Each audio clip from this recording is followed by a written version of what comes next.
Welcome to ABC campus. आज हम company law में एक प्रैक्टिस क्वेश्चन कवर करेंगे जो कि 3 मार्क्स का क्वेश्चन है। A public unlisted company has 4 directors namely Adeel, Babar, Chand and Dawood, and in the last election they were elected by scoring 80,000, 70,000, 68,000 and 63,000 votes respectively. Ehsan, who also contested elections, scored 57,000 votes and could not be elected as director. तो एक fifth person भी था जिसने election में हिस्सा लिया हुआ था, लेकिन वो डायरेक्टर के तौर पे इलेक्ट नहीं हो पाए क्योंकि 4 डायरेक्टर अपॉइंट करने थे।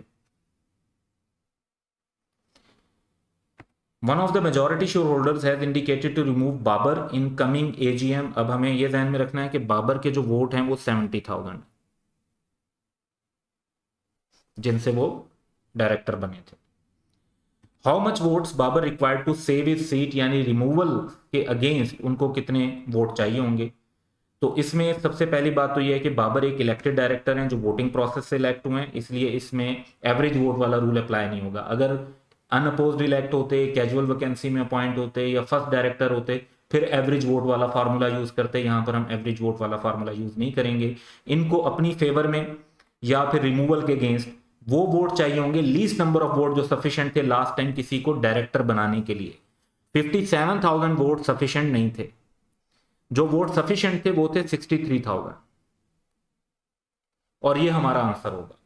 यानी बाबर को डायरेक्टर बनने के लिए 70,000 वोट मिले थे, लेकिन अब अपनी डायरेक्टरशिप बचाने के लिए, अपने आप को रिमूवल से बचाने के लिए सिर्फ 63,000 वोट्स की जरूरत है। तो ही नीड 63,000 और मोर वोट्स अगेंस्ट इज रिमूवल, तो फिर उनको रिमूव नहीं किया जा सकेगा और वो अपनी सीट सेव कर लेंगे। तो ये सिंपल सा कॉन्सेप्ट ध्यान में रखना है कि जो इलेक्ट हुआ वो पर्सन, चाहे वो, लेकिन आखिरी नंबर वाला जो इलेक्ट नहीं हुआ उसको इग्नोर कर दें। जो इलेक्ट हुआ है और उसमें से जिसके सबसे कम वोट हैं, उतने वोट चाहिए होते हैं रिमूवल से बचने के लिए, जब हम बात कर रहे होते हैं लीस्ट नंबर ऑफ वोट्स की। So that's all for today. Have a good day.